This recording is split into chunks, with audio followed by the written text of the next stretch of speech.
Welcome to the deep dive. Yeah. You send us your sources, and we pull out the core insights just for you. That's right. We know you, our listener, the learner. You're Yeah. curious, right? You want to get complex topics quickly. Looking for those aha moments, Yeah, but without, all the extra fluff. exactly. Avoiding the information overload. And this time, wow, you've given us some really fascinating material. We've got excerpts from books that just dive headfirst into conspiracy theories. Seriously deep. We're looking at alleged secret societies, their supposed plans, connections to ancient history. Pop culture influences, even occult beliefs. It's quite a mix. So our mission, really, for this deep dive is to get a handle on the main arguments in these sources. Yeah, see if there are common threads, recurring patterns linking these different ideas. And just consider the different perspectives. It's crucial to say we're exploring these views, not validating them, not saying they're true or false. Absolutely, just presenting what's in the material. Okay, let's unpack this. One of the first things that jumps out is this framework called problem reaction solution, PRS. Right. And the way it's presented is, well, the idea that maybe a group like the Illuminati they mention might create a problem, a crisis. Which then gets blown up by the media, creating this huge public reaction. Exactly. A demand for something to be done. And that's when the pre-planned solution gets rolled out. Often something involving more control. The example given is pretty stark, like a staged shooting to push for gun control. It's a disturbing thought. But the sources also acknowledge, well, maybe this is just how things happen sometimes. Like naturally. A problem occurs, people react, a solution follows. Yeah. Seeing it as always manipulation, that requires a certain viewpoint, maybe even paranoia, as the source implies. So the key takeaway isn't necessarily that every crisis is manufactured. Right. But maybe that we should be, skeptical, aware of how events are framed and what solutions are being pushed. Critically examine things, basically. Don't just accept the first story. Which ties nicely into the next idea, actually. From David Icke, apparently. Planting the flag. Okay, what's that? It's about how we humans tend to grab onto the first bit of information we get on a topic. And build our whole reality around it. Pretty much. We plant our flag on that understanding and then, we defend it fiercely, even when new information comes along that contradicts it. We resist changing our minds. I can see that. And the source points out, in today's world, with just so much information flying around. That tendency can make us really vulnerable, right? To misinformation, echo chambers. Absolutely. You plant your flag on shaky ground, you might get stuck there. The source stresses how vital it is to stay open, to reevaluate. Especially now. If you refuse to adapt, you risk getting left behind, clinging to outdated ideas. It's a cognitive shortcut, planting the flag, but one with potential downsides in the information age. We need to be aware of it in ourselves. Okay, another big theme that keeps popping up. The power of repetition. Ah, yes. There's that quote attributed to Goebbels. The Nazi propaganda guy. About telling a big lie often enough. And people eventually believe it, just through sheer repetition. It becomes perceived truth. Regardless of whether it is true. And the source connects this idea to Jesse Ventura's show, Conspiracy Theory. Right. They acknowledge it could be sensational, but it did tackle some pretty controversial topics. I've brought in experts sometimes. But interestingly, the source mentions some episodes apparently never got aired. Yeah, one's about things like a potential police state, the TSA, which, for people interested in this stuff, just adds another layer, doesn't it? It certainly fuels the narrative of hidden information or censorship. Okay, let's talk about some key figures mentioned. Bill Cooper comes up early on. Yeah, an influential figure. Former military intelligence. Believed in an Illuminati-controlled government, this coming New World Order. Wrote, "Behold a pale horse," which is apparently a big text in these circles. What's really interesting about Cooper, though, as the source points out, are the inconsistencies, especially about aliens. Oh, how so? Well, sometimes he seemed convinced aliens were real, part of a huge cover-up. Yeah. But other times, he suggested the whole alien threat idea was a hoax, manufactured. A hoax. To achieve what? To scare people into accepting a one-world government. A classic problem reaction solution, in a way. Wow. So which was it for him? That's the thing. The source says he actually admitted his uncertainty. His views evolved. But people still found him convincing. Apparently so. Yeah. His presentation style was described as logical, reasonable. That seemed to resonate, even with the contradictions. It shows how powerful a compelling narrative can be, I guess. even without solid proof. Definitely. Presentation matters. Then there's Joe Rogan. The sources kind of position him as having his finger on the pulse of all this stuff today through his podcast. Yeah, the Joe Rogan experience. It's huge. And his approach, according to the material, is key. He's seen as down-to-earth, curious, intelligent, but not snobbish. He asks questions about everything. But doesn't necessarily commit to believing any one theory. Generally, no. He explores ideas, talks to all sorts of people, which makes him very relatable to a massive audience. He engages with the theories without always buying in wholesale. Okay. Now, Jay Weidner. Yeah. He's strongly associated with the Stanley Kubrick theories, isn't he? Very much so. Particularly the idea that Kubrick faked the Apollo moon landings. Faked them. For who? For the Illuminati, allegedly, in return for funding and complete artistic freedom on his other films. That's quite a claim. It is. And Weidner believes Kubrick embedded hidden messages in his films, like a symbolic code, revealing how this secret group operates. Hidden messages. How? Well, Weidner has this concept, Jay Weidner's second law of the universe. Okay. The idea is the Illuminati use Hollywood, the entertainment industry, to communicate, partly to subconsciously influence us, the masses. And partly out of arrogance. Yeah, like they're talking to each other in plain sight, thinking only the initiated will get it. This connects to something historical, doesn't it? Operation Mockingbird. Exactly. The source brings that up, the CIA operation that used media for propaganda during the Cold War. It's a documented example of manipulation. And David Icke apparently had similar feelings about his time at the BBC. Feeling journalists just repeated things. Right, he called them repeaters, not critical thinkers. And Mockingbird even funded the film Animal Farm, the anti-communist one. That's what the source claims, yeah. Shows how media can be used strategically. So this alleged relationship between the Illuminati and artists, it's not like demanding goat sacrifices. Haha, no, probably not. The source suggests it's more subtle, influencing lyrics, maybe subliminal images in videos, pushing certain agendas through the content itself. And they list artists who've hinted at this: Michael Jackson, Katy Perry, Bob Dylan, Dave Chappelle, Lauryn Hill too, all mentioned as potentially alluding to this pressure or influence, often metaphorically. And the theory about Michael Jackson being targeted to silence him. Yeah, that he might reveal things about the Illuminati. It's presented as part of that larger narrative of control within the entertainment world. It all paints a picture of hidden forces trying to shape public perception. Definitely a recurring theme, which leads us back to David Icke and his very specific theory about reptilians. Right. The idea that reptilian beings, sometimes disguised as humans, feed off our negative energy, low-density vibrations, he calls them. Anxiety, depression, fear. And the source compares this to concepts like chi or prana, life force energy. Exactly, tying it into existing cultural or spiritual ideas about energy. Building on control, the sources talk about drugs, the theory that the system provides drugs to manipulate people. Yeah, keep them subdued, controlled. The CIA's alleged link to the crack cocaine epidemic in the 80s is cited as a possible example. And they draw a parallel to politics, too, using social issues as distractions. Right. Keep people arguing about certain things, while other agendas are pushed forward quietly. It's another form of manipulation suggested. Whether it's reptilians feeding on fear, or governments using drugs or distractions, the underlying theme is unseen influence on our emotions and behavior. It's consistent across these different theories. And then there's subliminal messaging. In commercials, PV. Yeah, the use of music, sudden volume increases, things designed to bypass your conscious mind and plant ideas. PV's power is highlighted too, right? Yeah. Even if you're not actively watching. The symbols, the ads, yeah, they're still getting through somehow. That's the idea. It's pervasive. We're soaking in these messages constantly, maybe without realizing the cumulative effect. Okay, next concept. Predictive programming. This one's really intriguing. It is. The theory that films, TV shows, books, they show us future events, often fictionalized. I'll get us used to the idea. Yeah. So when it happens for real, we're less shocked, more accepting. Precisely. The source uses that analogy of Native Americans maybe not even seeing European ships at first because it's so outside their reality. Huh?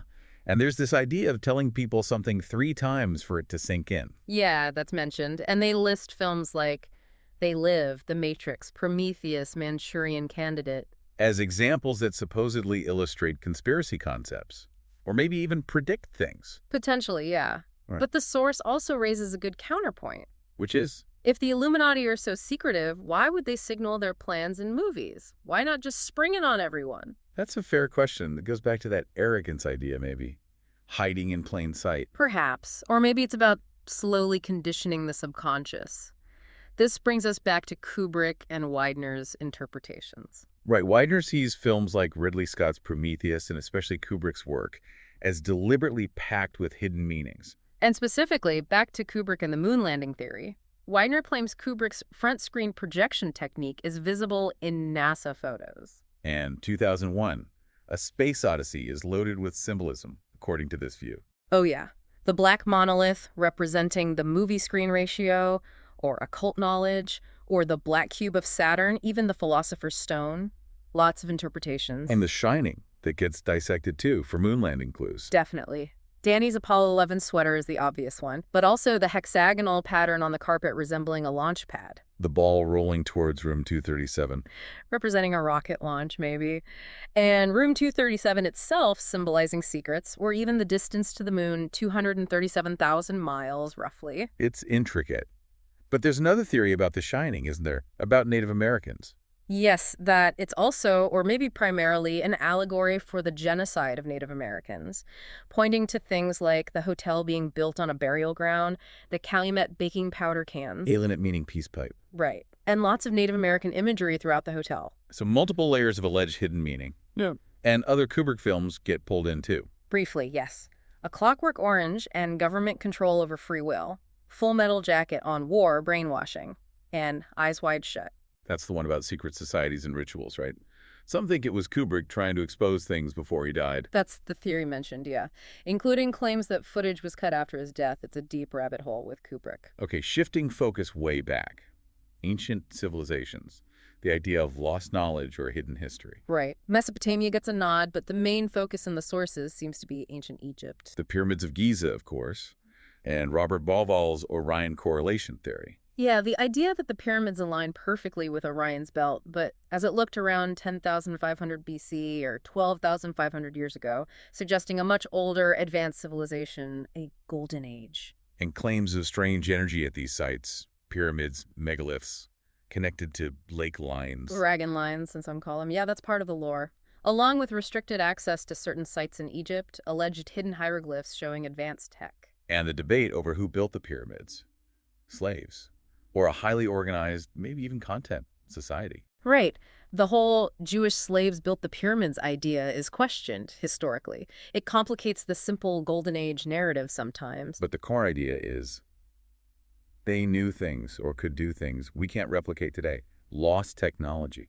That's the suggestion. A deeper understanding of cosmology, interconnectedness, their concept of death, westing, tied to cosmic cycles. And maybe even understanding the brain differently. Balance, harmony, leading to the idea of more than 5 senses. Potentially, yeah. Senses may be blocked or dampened by DNA manipulation. The source throws out possibilities, aliens, a creator, reptilians. And this connects to near-death experiences, people reporting expanded senses. It's used as supporting evidence that accessing this supernatural awareness allowed for building megaliths, which contrasts with our modern left-brain-focused education. Then ancient Greece. Polytheism, lots of symbolism. And Erich von Däniken's ancient astronaut theory gets applied here too. Myths as records of alien visits. Like Jason and the Argonauts, seen as an encounter with spacecraft. That's the kind of interpretation offered. Then the Sumerians, one of the first civilizations, but with a sudden leap in knowledge. Attributed in these theories to the Anunnaki, an alien race from planet X, or Nibiru. Why do they supposedly come here? To mine gold. That's the Sitchin theory, primarily. And they needed workers, so they genetically engineered humans Cro-Magnons from existing hominids. Creating a slave race in the Eden. That's the narrative. And the source mentions some proponents point to genetic data about human origins as possible supporting evidence. What about the Ancient Aliens TV show? It popularizes a lot of this. It does. The source acknowledges it presents theories, even if they seem wild, and challenges mainstream history. It taps into that view of formal education as indoctrination. But it uses cautious language. Possible theory. Often, yes.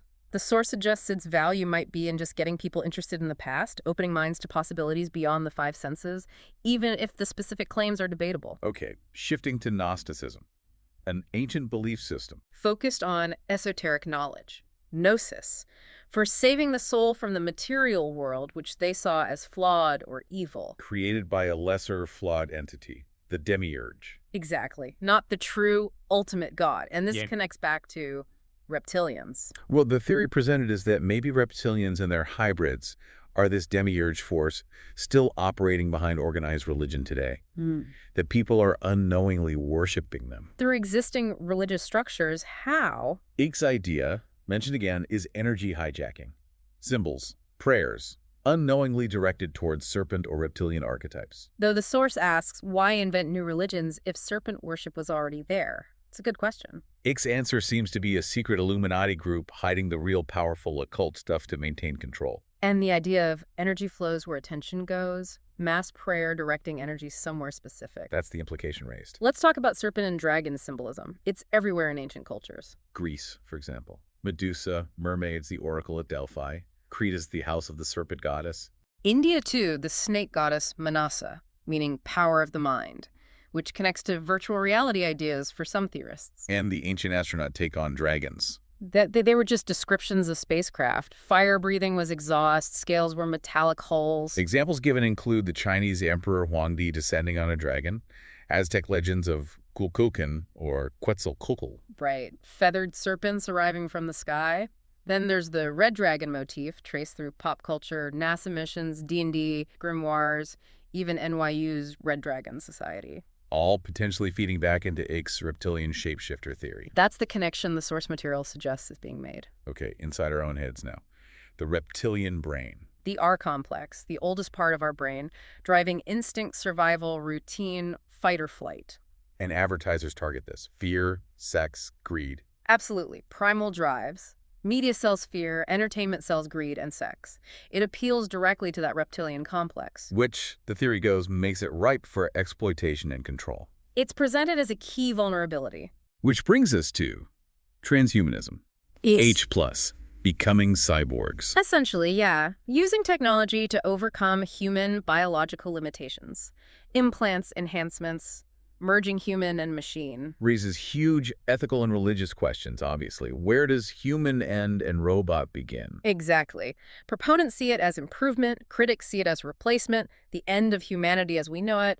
Science fiction is full of robot takeover stories. But the source suggests it might be gradual. Embedded tech first, then maybe phasing out flesh and bone. That's the potential trajectory discussed. And there's a theory linking this to the Illuminati that destroying empathy makes us more open to becoming less human, more machine-like. And in religious terms, this could be seen as the mark of the beast, leading to an apocalypse. That interpretation is definitely presented in the sources as a concern within certain belief systems. Let's switch gears to France and Princess Diana. This is a really dark theory. It is. It connects to the Merovingian dynasty, their alleged historical paganism. Similar to Nazi beliefs, the source notes. Yes, and their supposed worship of the goddess Diana, which leads to Ike's theory.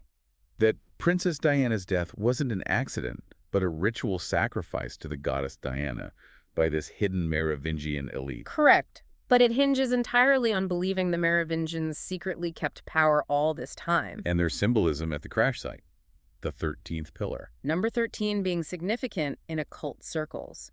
And the tunnel name, Pont Doma, Passage of the Soul. And the claim she survived the crash, but was deliberately delayed in the tunnel. As part of the ritual. That's part of the theory, yes. Extremely sinister, if true. And the coincidences.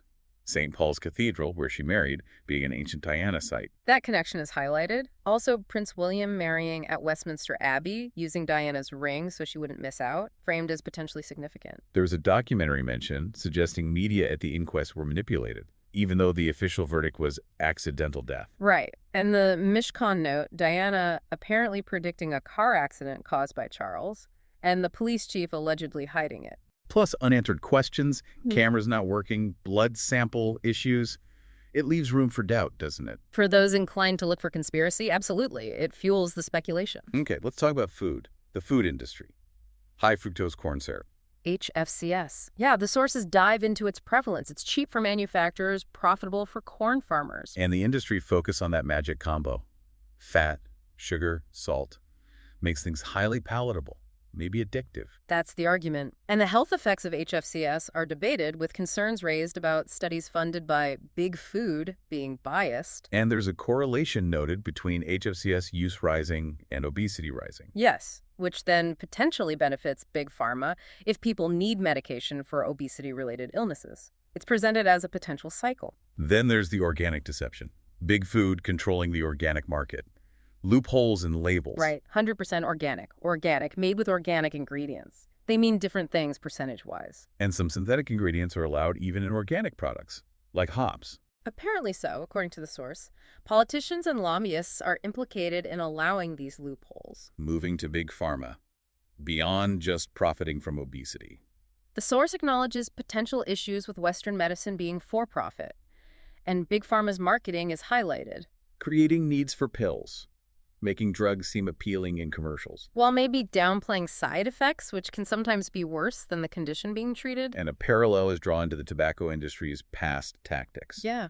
Branding, celebrity endorsements, minimizing health risks, similar strategies alleged. Plus influencing Hollywood, promoting fear of disease, and government collaborations, like vaccine campaigns. These connections and potential influences are all discussed in the source material. Okay, back to David Icke, the moon matrix theory. This is wild. It's one of his signature theories, yeah.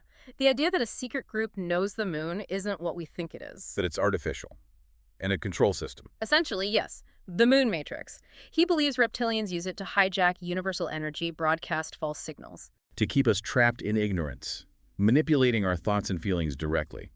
Through our DNA even. That's the gist of it. It ties into dualism soul, separate from body, and ideas from physics, like the holographic universe, suggesting reality is an illusion. An illusion maintained by these evil alien shapeshifters via the moon. With the moon acting as an interdimensional portal or broadcast tower, blocking the true signals from the creator, preventing us from experiencing true reality. And religions warning against attachment to the physical world.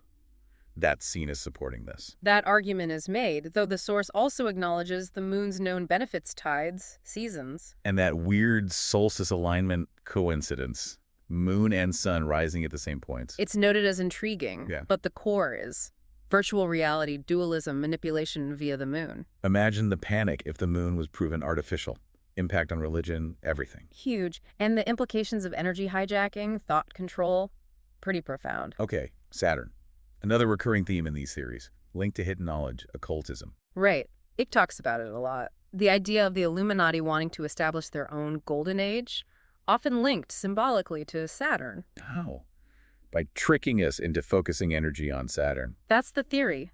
Using symbols and logos, rituals, directing our collective energy towards Saturn, perhaps unknowingly. And ancient golden ages are associated with Saturn deities. Roman Saturnus, Greek Cronus. Carthaginian Baal Moloch, too. Though there are conflicting views, peaceful ruler versus devourer of children. Which leads to that disturbing theory, that ancient sacrifices were thought to maintain peace, and linking that to modern child abuse claims. It's a very dark connection some theorists make, linking ancient sacrifice to modern alleged horrors. The source presents it cautiously. And biblical symbolism. The pillars, Jachan and Boaz in Solomon's temple, possibly Saturnian. Based on their description, bronze, dimensions, capitals, some interpretations link them to Saturn. And Icke believes Saturn's rings broadcast a fake reality, the Saturn matrix, with the speed of light as a constraint within it. That's his specific cosmology, yeah. The rings as cosmic broadcasters. Even the Olympic torch relay gets pulled in. Nazi origins, focused global attention, seen as potential Saturn worship. That connection is made. The idea is all these symbols and events might trick us into feeding energy to Saturn. Why? Unknown. Maybe it's the reptilian home base. Maybe it powers the matrix. It's a complex tapestry of symbols and alleged hidden meanings. Very much so. Okay, let's talk about the idea of a one-world government, the New World Order. A cornerstone of many conspiracy theories, stemming from the idea that controlling resources, oil, food, means controlling people and nations. So the warning is about a future global state, centralized control. Exactly. Whether it comes about through a sudden crisis, a false flag, or just gradually through eroding freedoms and national sovereignty. And corporations play a big role in this view. Their influence on politics makes it hard for people to push back. That's a major concern raised. Though the source also notes corporations are logically just profit-driven, the evil, some argue, is the lack of transparency. Like not disclosing ingredients, GMOs. Right. Things the public might object to if they knew.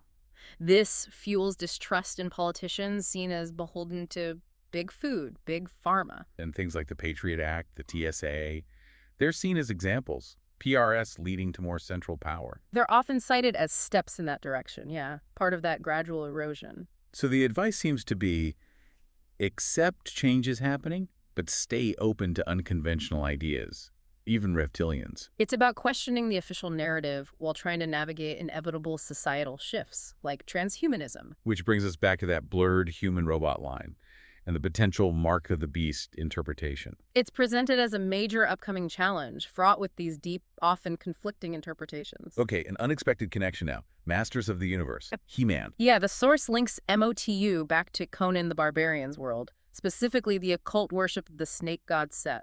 Set being the Egyptian god of darkness. With reptilian followers, Conan fought.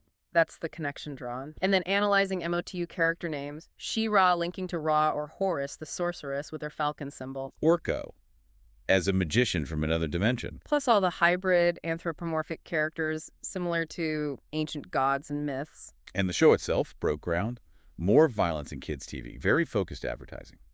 Links to Illuminati tactics. That's the claim, brainwashing children, maximizing profit, using common Illuminati staples, allegedly. Revisiting Prometheus analysis. Yeah. Focusing on Christian symbolism this time. Right. The engineers as creators, DNA match. Their decision to destroy humanity seen as parallel to humans killing Jesus, one of their emissaries. Past visits shown in murals.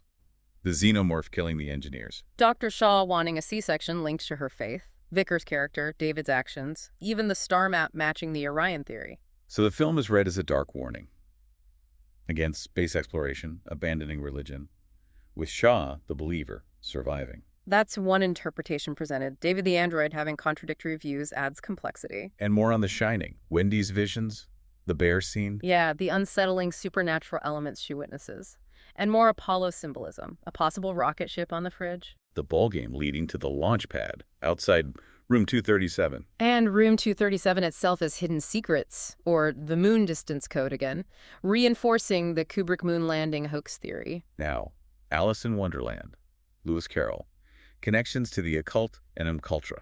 Starting with Carroll's own interest in the paranormal, spiritualism, his membership in the Society for Psychical Research. The White Queen, remembering the future, like divination. Exactly. And the original title, Alice's Adventures Underground, seen as suggesting ritual initiation, symbolic death and rebirth for enlightenment, like pyramid rituals. Alice, as the initiate, guided through an occult underworld. With the anthropomorphic characters as guides or entities, the hermetic as above, so below principle is invoked. Even the drink me bottle and eat me cake, Yeah. compared to communion. Spirit wine, body bread, that analogy is made. And the pillars Alice passes representing balancing light and dark forces, like in Star Wars. But there's a darker interpretation, too. Alice's journey as dissociation due to abuse, the mirror as a symbol. That theory is presented as well. And Disney owning Star Wars now is noted, linking back to these themes. And the butterfly symbol, linked to Culture's Project Monarch. That connection is frequently made in these circles, yes. Plus, Carroll's Life is But a Dream poem seen as promoting a kind of nihilistic YOLO attitude. Okay, broadening out again. Theories of reality, control, Helena Blavatsky, Luciferianism. Viewing Lucifer not as evil, but as the highest divine spirit, enlightenment through darkness or hidden knowledge. Then Aleister Crowley, hugely influential occultist. Claimed contact with an entity, AWAS, ushering in a new age. Yes. And the core occult belief that creativity can be boosted by contacting higher powers, sometimes seen as demonic. Jung's shadow work, Kabbalah's Dark Side of the Tree of Life, Kenneth Grant's Mauve Zone, all sources of inspiration. They're mentioned in that context, and the idea that UFOs might be partly mental, a control system driving us towards space and new consciousness, as Valley and Jung suggested. Jack Parsons again. The Babylon working, trying to unleash a spirit, trigger Armageddon.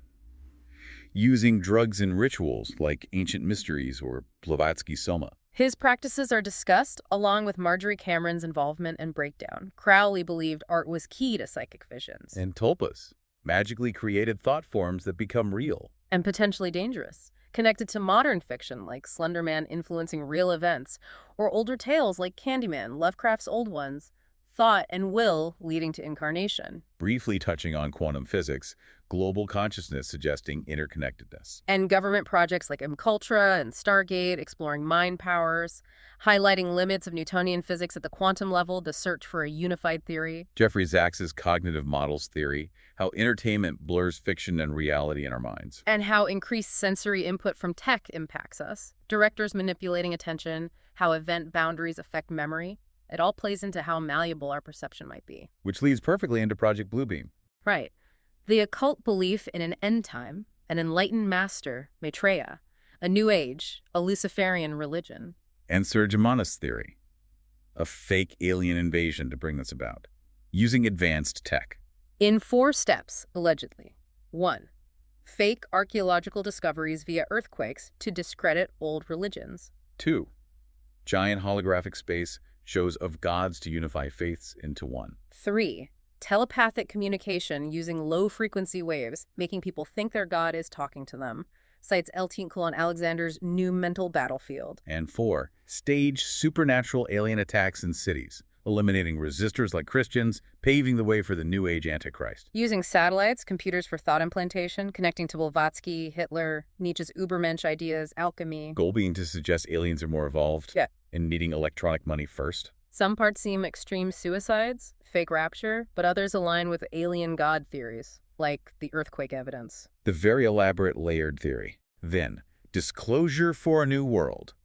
Shifting attitudes on ET life. Tom DeLonge's Secret Machines project is mentioned, the K for magic, blending fiction on fiction to find truth about the phenomenon. TTSA's name linked to Jack Parsons' company with occult ties, positioning figures like Parsons, the self-proclaimed Antichrist, as heroes in a new alien religion. That's the framing suggested, moving from official debunking, Blue Book, etc., to a new phase of acceptance. Robert Bigelow's paranormal research, belief in aliens. This phase 2 of disclosure uses science, real or not, to support the concept. Blurring science fiction and nonfiction again. The Robertson panel suggesting using media Disney for debunking, now maybe used for convincing. The pilot anecdote seeing something but not wanting the UFO guy label. Tracing the thread. Babylonians, occultists, Blavatsky, Crowley, sci-fi, Wells, Lovecraft, influenced by them. L. Ron Hubbard seeing sci-fi's mission as getting man to the stars.